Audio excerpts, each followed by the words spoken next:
Welcome to this edition of Market Mantra, in which we give you a complete update on the economic, business and stock market news of the day. I'm Arjun Chaudhary and with me is my co-anchor in Hindi, Manoj Pathak. नमस्कार। Market मंत्र के ताजा अंक में आपका स्वागत है। आधे घंटे के इस कार्यक्रम में हमेशा की तरह हम देश और दुनिया की चुनी हुई कारोबारी, आर्थिक और शेयर बाजार से जुड़ी हुई ताजा खबरों को लेकर हाजिर हैं। हमारे साथ खबरों पर चर्चा के लिए ऑनलाइन आमंत्रित हैं वरिष्ठ आर्थिक पत्रकार पुनीत जैन। पुनीत जी, कार्यक्रम में आपका स्वागत है। धन्यवाद मनोज जी। आइए शुरुआत करते हैं अंग्रेजी में हेडलाइन से, जिसे लेकर मौजूद हैं Arjun Chaudhary. Benchmark stocks plunge 1.5%. Sensex closes below 49,000 mark. Nifty settles below 14,400 level. Global stocks logged losses amid profit booking worldwide. And oil prices fall as pandemic restrictions in China raised demand worries. घरेलू share बाजार में बिकवाली तेज, 1.5% घाटे में रहे प्रमुख सूचकांक। Sensex 49,000 से नीचे आकर हुआ बंद। निफ्टी 14,400 के स्तर से नीचे फिसला। दुनिया भर के शेयर बाजारों में मुनाफा वसूली के चलते हुई गिरावट और चीन में महामारी के ताजा प्रतिबंध से मांग घटने की आशंका में अंतर्राष्ट्रीय बाजारों में तेल की कीमत घटी।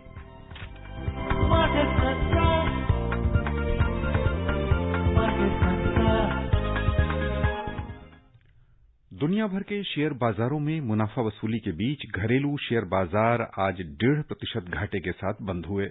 सेंसेक्स 49,000 के स्तर से नीचे आ गया, जबकि निफ्टी 14,400 के स्तर से नीचे फिसल गया। बॉम्बे स्टॉक एक्सचेंज का सेंसेक्स कारोबार के अंत में 746 अंक लुढ़ककर 48,879 पर बंद हुआ। उधर नेशनल स्टॉक एक्सचेंज का निफ्टी 218 अंक फिसलकर 14,372 दर्ज हुआ। विस्तारित बाजार पर ध्यान दें तो छोटी और मझोली कंपनियों का प्रदर्शन सेंसेक्स और निफ्टी पैक की तुलना में थोड़ा सा बेहतर रहा, हालांकि बिकवाली यहां भी देखी गई। बीएसई मिड कैप इंडेक्स 1.19% घाटे में रहा। स्मॉल कैप इंडेक्स में 1.04% की गिरावट हुई। Benchmark domestic stocks today plunged 1.5% amid profit booking in the equity markets worldwide. BSE Sensex closed below 49,000 mark and the NSE Nifty settled below 14,400 level. Sensex tumbled 746 points to finish at 48,879 and the Nifty declined 218 points to end at 14,372. The broader market at the BSE also fell but outperformed the Sensex. BSE Mid-Cap Index ended 1.19% down and the BSE Small Cap Index slipped 1.04%. In the Sensex pack, shares of 3 companies climbed while 25 logged modest losses. Bajaj Auto was the top gainer as it surged 10.5%, followed by Hindustan Unilever, which climbed 1.8%. TCS rose 0.9%. On the other side, Axis Bank fell 4.6% and Asian Paints declined 4.3%. SBI ended 3.8% down. IndusInd Bank slipped 3.6% and ICICI Bank fell 3.4%. In sectoral indices, 16 out of the 19 sectors declined. Auto sector stocks were the top gainer as it gained 1.5%. IT and consumer discretionary goods and services both added but ended flat. On the other hand, metal plunged 3.8% and BankX declined 3%. Realty ended 2.9% down and finance slipped 2.6%. The overall breadth of the BSE trade was negative as shares of 2,072 companies depreciated while 910 companies rose. Shares of 135 companies remain unchanged. 223 companies rose to their 52-week high while 36 companies fell to their 52-week low. रुपए की स्थिति पर नजर डालें तो अंतर banking विदेशी मुद्रा बाजार में $1 की तुलना में रुपया 2 पैसे मजबूत हुआ, 72 रुपये 98 पैसे पर आ गया। उधर दुनिया की 6 प्रमुख मुद्राओं की तुलना में डॉलर की स्थिति दर्शाने वाला सूचकांक बिना किसी खास उतार चढ़ाव के अंतर्दिवसीय कारोबार में 90.13 पर बना रहा। Puneet, once again a warm welcome to you, this time on Market Mantra. Thank you, Arjun. Puneet, what's your take on this global sell-off, profit booking as they are calling it right now, the selling pressure we're seeing in the markets and the domestic stock market, the Sensex has now climbed below the 49,000 mark. Why this global call for profit booking at this stage? So, Arjun, you're right. I mean, if you look at the internals of the market, not only in India, but the worldwide, you will see that the sectors of the stocks that fell very sharply today were basically the sectors which had been doing very well in the past 2 months. In India, if you see, the Sensex, it has been rising continuously for 11 weeks now. And this was the first week after 11 weeks that the markets fell. This is the longest winning streak for the index after 2009. So the kind of rally that we have seen primarily during 2020 and particularly in the last 2 months was really unprecedented. And we saw the stocks go up very sharply. I think it was high time that these institutions and large investors or HNIs who had bought stocks at lower levels, they started booking profits. Of course, this profit booking is only partial profit booking. I don't think people or institutions are exiting the markets. They basically want to take some money off the table, wait for better valuations, and then come back to the markets. Mostly, if you see the metal stocks, realty sector stocks, banking stocks, all these sectors which had seen very sharp run-up, they have seen profit booking, and I think that is a trend worldwide. Usually we see that is the large foreign investors who have been driving this market. They act in tandem across all emerging markets and developed markets. So that's how we've seen this kind of a global trend in profit booking today. Puneet जी, यदि हम बाजार में पिछले यानी इस सप्ताह का 5 दिन का और पिछले 1-2 दिन का और देखें तो 2 दिन बिकवाली, उसके बाद फिर एक दिन उछाल, एक दिन और उछाल, फिर उसके बाद बिकवाली, यानी कल भी हल्की बिकवाली, हालांकि सेंसेक्स 50,000 के स्तर को पहुंच गया, पार कर गया था, वह कायम नहीं रह सकी, आज फिर बिकवाली। यानी कुल मिलाकर ट्रेंड बन रहा है कि यानी जिस स्तर पर बाजार है वहां मुनाफा वसूली ही है या कोई और भी कारक है जिसकी वजह से बाजार थोड़ा सा उठ के कह लें कि बिकवाली के शिकार हो जा रहे हैं? देखिए मनोज जी, मुनाफा वसूली तो है, लेकिन वो मुनाफा वसूली है क्यों, वो जानना जरूरी है। उसका कारण ये है कि जो वैल्यूएशन हो गई है, जो शेयर्स हैं, यदि हम नीचे के स्तर से देखें तो मार्च से आज तक इंडेक्स जो है वो डबल हो गए हैं, 100% से ज्यादा उसमें ग्रोथ आई है। लेकिन जो अर्थव्यवस्था है उसमें हालांकि गति आई है और इकोनॉमी बहुत अच्छा बेहतर प्रदर्शन कर रही है, पर क्या वो जस्टिफाई करती है कि वैल्यूएशन डबल हो, या जो नए इन्वेस्टर्स हैं वो कंफर्टेबल हैं इतने हाई वैल्यू पर या हाई प्राइस पर शेयर्स देने के लिए? शायद उतना कंफर्टेबल नहीं है। वो इंतजार करना चाहेंगे देखने के लिए कि जो इकोनॉमिक रिकवरी है वो सस्टेन करती है या नहीं। यदि वो इकोनॉमिक रिकवरी आगे बढ़ती है, हम अर्निंग्स देखते हैं और ग्रो करेंगी, तभी वो हायर वैल्यूएशंस पे या हायर प्राइस पे बाय करेंगे।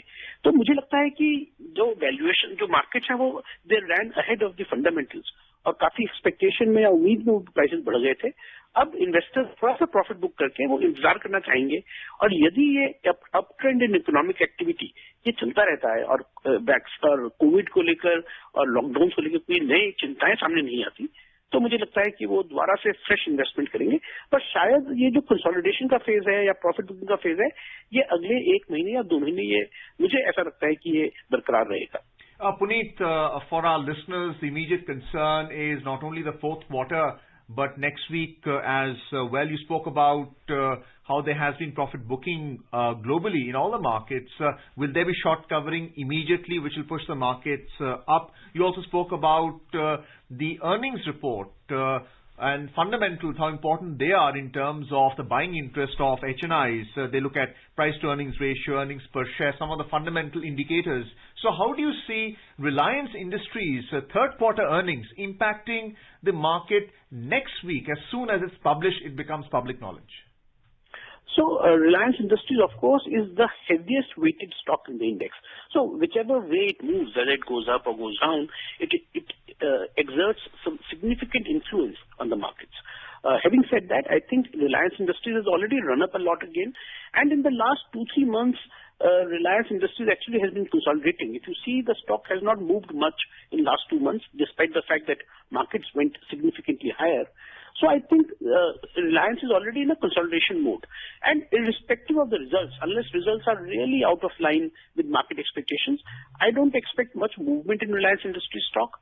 And therefore, it should not be a major player for market sentiment. I think that in the coming week, of course, the budget will be the big elephant in the room, because what happens in the budget, what proposals come out, what is the fiscal deficit projections, what is the privatization, or you can say the privatization efforts, what money it yields to the government. I think those things will really influence the markets. And Reliance may not be, it's of course important, but I don't think Reliance is going to drive the market sentiment next week. Puneet, हम आपका ध्यान आकृष्ट करना चाहेंगे auto sector की तरफ। 1.5% की आज बढ़त रही और ऑटो सेक्टर में भी बजाज ऑटो ने 10.5% उछाल के साथ कह लें कि मुझे लगता है कि लंबे अरसे के बाद ऑटो सेक्टर में कोई कंपनी इतनी तेज बढ़त अपना ले पाई है। किन अर्थों में ले रहे हैं इन दोनों सेक्टर को? देखिए, बजाज ऑटो का जहां तक सवाल है, उनके जो रिजल्ट्स आए वो भी बहुत चौंकाने वाले थे, और उसी को लेकर उनकी जो आज परफॉर्मेंस रही, 10% बजाज ऑटो जैसा शेयर का बढ़ना एक बहुत बड़ी बात है। और ना सिर्फ बजाज ऑटो में हमने तेजी देखी, उसके साथ हीरो मोटोकॉर्प जो सबसे बड़ी ऑटोमोबाइल टू व्हीलर कंपनी है, उसमें हमने बढ़त देखी। उसी प्रकार से आयशर मोटर, तो ऑटोमोबाइल सेक्टर के जो शेयर थे उन्होंने आज काफी उसमें तेजी रही। देखिए, ऑटोमोबाइल सेक्टर एक बहुत ही बेसिक इंफ्रास्ट्रक्चर सेक्टर है देश के लिए, क्योंकि वो स्पेंडिंग को, डिस्क्रिशनरी स्पेंडिंग को रिप्रेजेंट करता है, और वो भी जो मिडिल इनकम ग्रुप है उनके लिए। तो मुझे लगता है कि अगर ऑटो सेक्टर में हम स्ट्रेंथ देखते हैं, तो उसका काफी जो संदेश है वो ये रहेगा कि इकोनॉमिक एक्टिविटी जो है वो अच्छा चल रही है, धीरे धीरे आगे बढ़ रही है। और मुझे उम्मीद है कि ऑटोमोबाइल सेक्टर की जो संदेश जो हमें मिल रहा है उसकी परफॉर्मेंस से, that is good for the entire market. Puneet, just specific to the auto sector, and I know my co-anchor also has a question on the auto sector, because there was a contrarian rise in the market today for this sector. The auto ancillary stocks like JK Tyre also went up. We're also looking at the futures market for Bajaj Auto.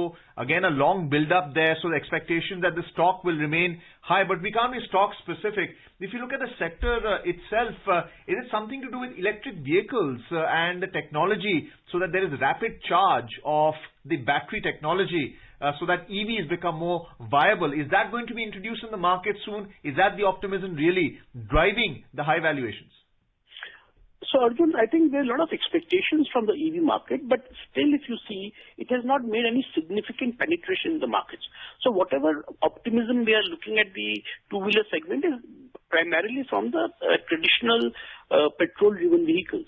Of course, if you look at companies like Hero MotoCorp, they crossed 100 million mark this week. Basically, they have produced more than 10 crore motorcycles. And so all these kind of things in the past, cumulatively. So clearly, I think the automobile sector has impacted and has continued to grow in India in spite of various challenges. If you look at the passenger vehicles, the four-wheelers, even there, anecdotally, we hear that there are long waiting lists. In fact, there's a shortage of supply in many of these segments. So clearly, demand in the automobile segment has been very good. We, of course, the same story we hear from realty sector, the same story we hear from other consumption-driven sectors, that the demand pickup has been very, very good in white goods, in refrigerators, in air conditioners, everywhere.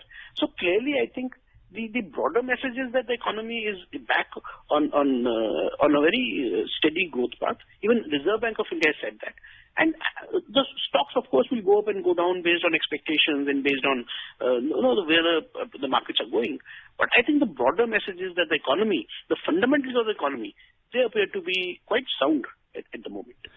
हम आपका ध्यान Puneet metal sector में ले चलना चाहेंगे। आज 3.8 यानी लगभग 4% की गिरावट हम देख रहे हैं। मुख्य कारण क्या रहा? अंतर्राष्ट्रीय बाजारों का दबाव या घरेलू कारक भी रहे?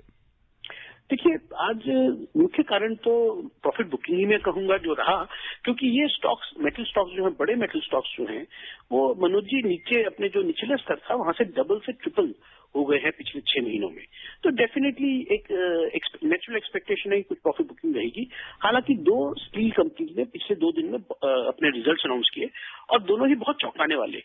जिंदल स्टील में भी और JSW स्टील में भी करीब 2,500 करोड़ से ऊपर का क्वार्टरली प्रॉफिट इन कंपनीज का रहा। और टाटा स्टील जो देश की सबसे बड़ी कंपनी में काफी उसका नाम आता है, उसने भी रिजल्ट अनाउंस करने हैं। तो इनका जो प्रदर्शन है यानी अर्निंग्स है वो काफी स्ट्रांग है और बहुत अच्छी है।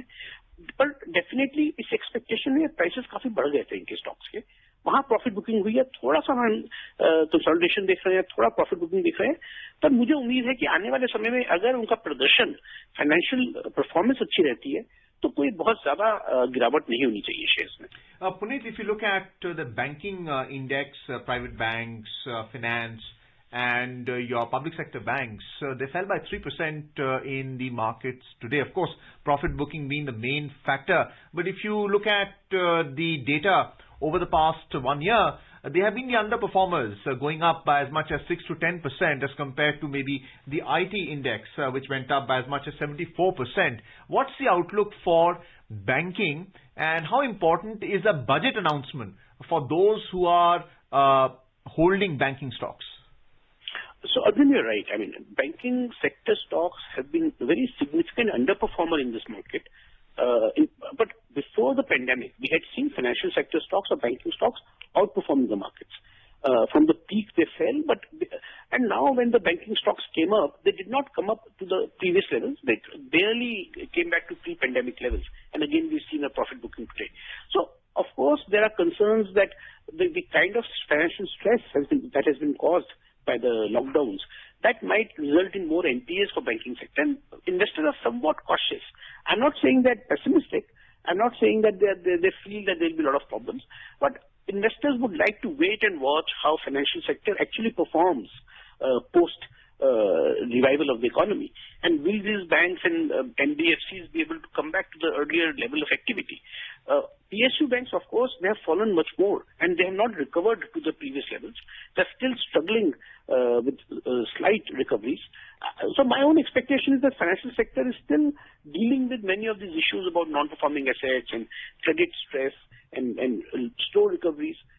The investors would like to wait and watch how these banks they do over the next 6 months, and I think only after that they will come back to the market with significant money for banking sector stocks. Puneet, यानी बाजार की जो वर्तमान अवस्था है उसमें जो हमारे छोटे निवेशक हैं यानी सुनने वाले हैं खास तौर से, उन्हें ध्यान में रखते हुए वर्तमान स्थिति को क्या सलाह आप देना चाहेंगे अपने निवेश को लेकर? उसके अलावा जो चौथी तिमाही रहेगी उसमें बाजार की दशा कैसी जा सकती है? मनोज जी, देखिए, छोटे निवेशक और जो सीरियस लॉन्ग टर्म इन्वेस्टर्स हैं उनके लिए अच्छा मौका है कि जब बाजार गिरे या वो बहुत गिरावट दिखे तो वो उस बाजार में धीरे धीरे इन्वेस्टमेंट करें। देखिए, जैसे सिस्टमेटिक इन्वेस्टमेंट प्लान हम म्यूचुअल फंड में रखते हैं, उसी तरह से वो एक सिस्टमेटिक इन्वेस्टमेंट कर सकते हैं स्टॉक्स में। मैं ये इसलिए कह रहा हूं कि मुझे जो लंबे अरसे का प्रोजेक्शन है, मेरी एक्सपेक्टेशन है मार्केट से, वो बहुत अच्छी है। हालांकि आज हमने गिरावट देखी है, शायद आने वाले समय में हम और थोड़ी गिरावट देखेंगे बाजारों में, वॉलेटिलिटी भी रह सकती है। लेकिन यदि हम 2 या 3 वर्षों की बात करें तो मुझे लगता है कि 2 या 3 वर्ष के प्रोजेक्शन में मार्केट की परफॉर्मेंस बहुत अच्छी रहेगी, स्टॉक्स अच्छा परफॉर्म करेंगे। तो जो लॉन्ग टर्म इन्वेस्टर्स हैं या स्मॉल इन्वेस्टर्स हैं वो घबराएं नहीं और ट्रेडिंग करने की कोशिश ना करें। वो अपनी लॉन्ग टर्म इन्वेस्टमेंट करने के लिए धीरे धीरे एक सिस्टमेटिक तरीके से वो इन्वेस्ट करें अपने चुने हुए शेयर्स में, जो अच्छे कंपनी के शेयर्स हैं, जहां अर्निंग्स अच्छी हैं। मुझे लगता है तो उससे उनको काफी फायदा होगा। And they should not look at small time corrections की जो बाजार आज गिर गया कल बढ़ गया, उससे छोटे निवेशकों को कोई बहुत ज्यादा उससे असर नहीं पड़ना चाहिए। आइए आगे बढ़ें, चलें एशियाई बाजार की ओर। रिकॉर्ड ऊंचाई पर पहुंचने के बाद एशियाई शेयर बाजारों में आज मुनाफा वसूली देखी जा रही है। अमेरिका के नवनिर्वाचित राष्ट्रपति जो बाइडेन द्वारा अमेरिकी अर्थव्यवस्था के लिए प्रोत्साहन उपाय किए जाने की उम्मीदों पर दुनिया भर के शेयर बाजारों में पिछले कुछ सत्रों में तेजी देखी गई और प्रमुख शेयर बाजार अपने अपने उच्चतम स्तर पर पहुंच गए थे। आज बिकवाली का दबाव, मुनाफा वसूली दुनिया भर में देखी जा रही है।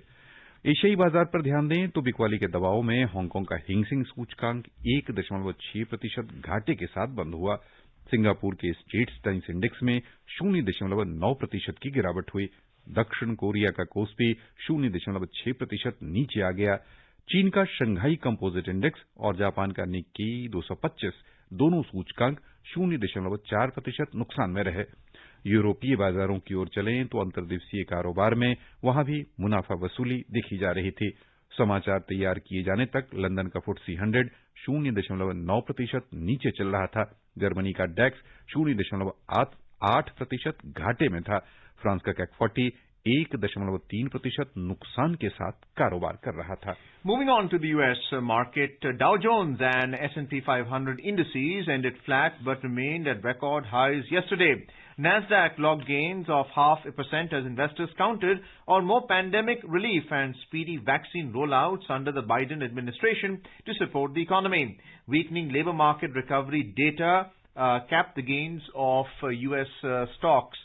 Puneet, I had asked a question earlier also in our programs on Market Mantra about the policy to be followed by Joe Biden, even though the Asian, our domestic and even the US market expects some kind of US stimulus which finds its way into the stock markets, and that's really being pushed by FPI buying interest there. But what is really going to be Biden's policy here? Is he going to ensure that macroeconomically the stimulus is directed towards its own citizens at this stage?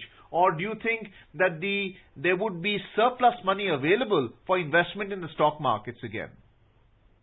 So I think President Biden's economic policy is really represented by the fact that he has made a nomination for Treasury Secretary in the name of Janet Yellen. Now, Janet Yellen was earlier the U.S. Federal Reserve Chairman, and she was one of the chief architects of the policy to flood the markets with liquidity.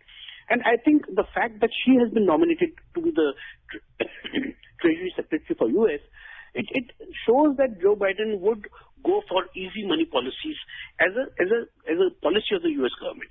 Now that means better stimulus, more stimulus. In fact, Janet Yellen yesterday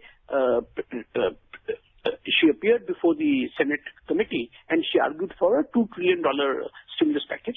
So I think the general direction of U.S. administration is going to be to provide easy money to U.S. consumers, to support the U.S. economy, the consumers, the lending, and therefore easy money and more dollars will be in the market. So this could continue for some more time. And of course, what it means is more liquidity for emerging markets like India, and therefore better valuations in our markets.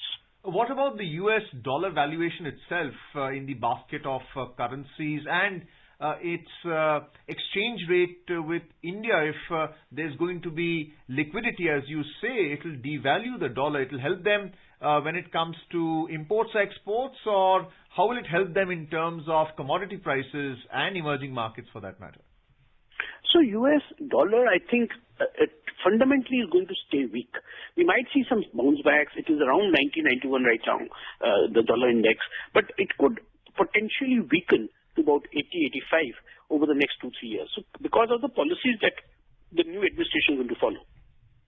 And I think that to some extent bodes well for emerging markets because dollar outflows will be there from US. But of course, it leads to more higher commodity prices and higher inflation for the global economy as a whole. So clearly, it has pluses and it has minuses. But I think overall, a loose economic policy in US, it brings better growth for the US markets as well as for other global markets. So I think that is the general trend. Of course, within India, RBI has been very clear. They don't want rupee to strengthen too much. In fact, they have been buying dollars in the market. We have got data for the month of November now. And in November too, they bought about $11 billion from the open market. So clearly, RBI is supporting Indian rupee. They don't want rupee to go out of the range of 73 to 74. And my own guess is that we will see rupee stay in that range for some more time. यहाँ पर रुपए पर थोड़ा सा हम और समझना चाहेंगे। वर्तमान जो स्तर है हमारा, यानी 73 के आसपास का, आज 2 पैसे यानी थोड़ा सा और मजबूत होकर 72-98 हो गया है। यह हमारे निर्यात के लिए क्या संदेश देगा? देखिए, जब रूपी वैसे अगर आप कहें तो शायद 73 रुपए स्ट्रांग रूपी है, और लेकिन जब उसको हम दूसरी करेंसीज के कंपैरिजन करते हैं, ये इंडिया की जो रूपी की परफॉर्मेंस रही है वो सबसे वीक परफॉर्मेंस है compare to other Asian currencies. तो क्योंकि एक्सपोर्ट मार्केट में आप दूसरी करेंसी से कॉम्पीट कर रहे हैं, तो मैं ये कहूंगा कि रुपया काफी कमजोर है रिलेटेड टू अदर करेंसीज, जो इंडियन एक्सपोर्ट्स को फायदा करता है।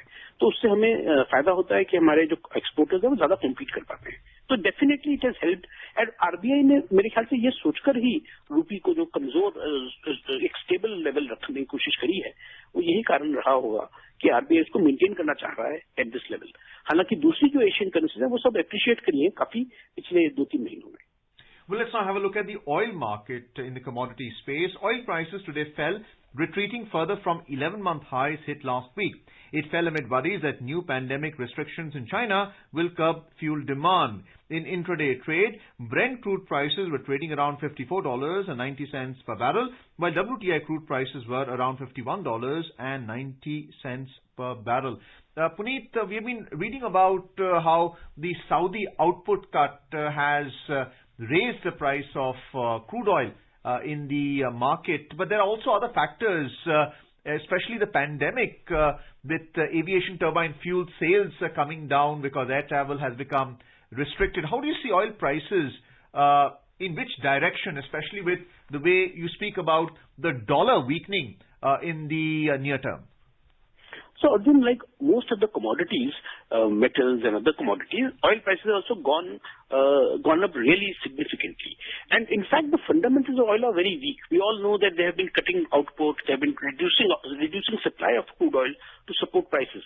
But I do not know how long is that possible for these countries politically.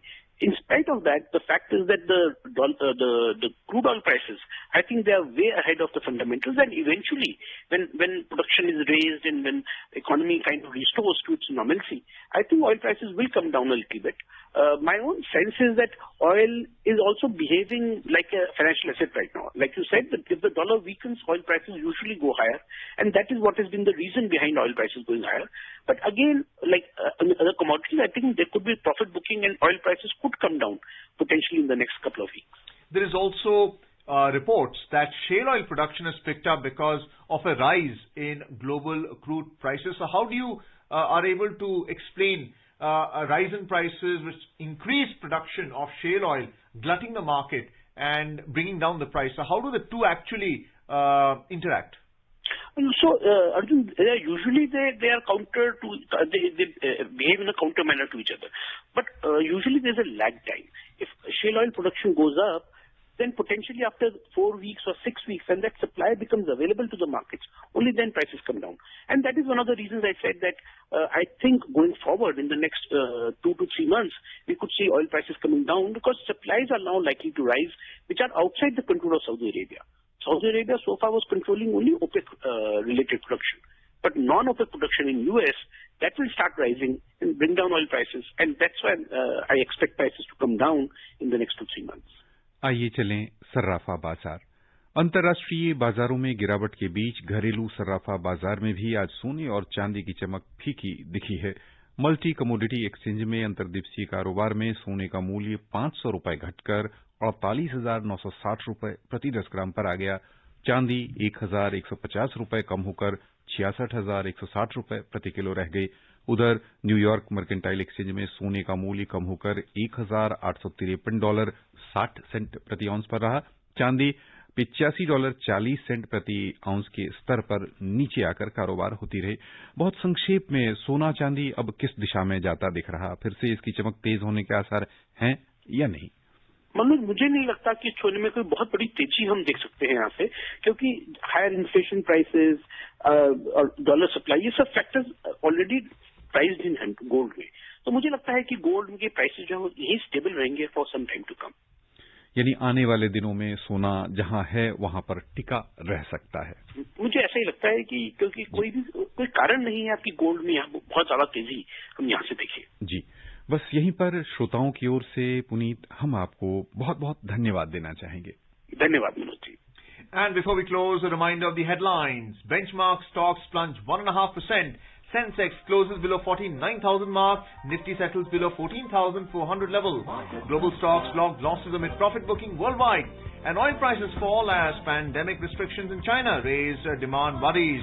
And that's it in this edition of Market Mantra. For now, goodbye. Market Mantra.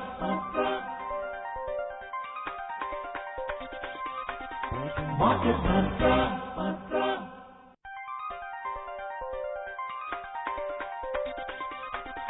Market Mantra.